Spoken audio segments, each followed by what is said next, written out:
First of all, on data, the city has never done a digital transformation strategy for itself, converting itself from an industrial age city to a digital age city. There's a huge amount of waste in the fact that our hiring practices, our civil service rules, the contracting processes. So there's an opportunity there to look at the efficiencies that operate the way corporations operate today, which is on a digital first basis, and the city's not thinking that way. But Winston mentioned something about property. What do you think the air rights of all of the city's properties are worth? And the people in the audience know what air rights are, which is the latent value or the latent ability to build on top of a piece of property you own based on what the zoning rules for your given neighborhood are. The normal rule would be to allow you to buy the air rights of the properties next door contiguously, and then you could add it. That's why we have some of these very high towers, because they've collected the air rights of the properties around them. In 1992, the theater owners of Broadway got together and convinced the city that unless they were able to sell their air rights, they would have to sell the theaters.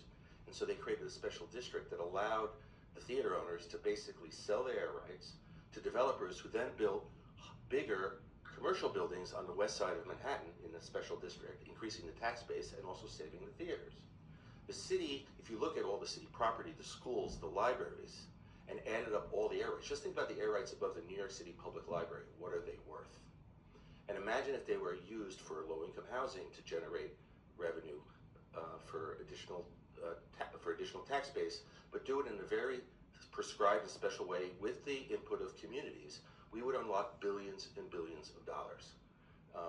And to Winston's point, there's other uses for that for city-owned property. DCAS has a huge inventory, but it doesn't even know what the value of the city's properties are. And one of the reasons why is because we never digitized it and created an opportunity to actually analyze it from not just a human eyeball perspective, but from a technological perspective.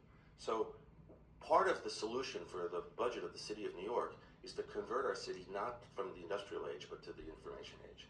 And that, in 2026, is shocking that we haven't done it. When we call ourselves one of the leading technological cities, our city government is still stuck back in 1990. Mayor Mondami, unfortunately, is driving a 1998 Pontiac, the same one that that Adams had, and the same one that de Blasio had. So it's time. Is there a model that you have from another city that's doing this in a more advanced, sophisticated way, both of you? Andrew? For digital transformation, that I know of, no, in the sense that there are, but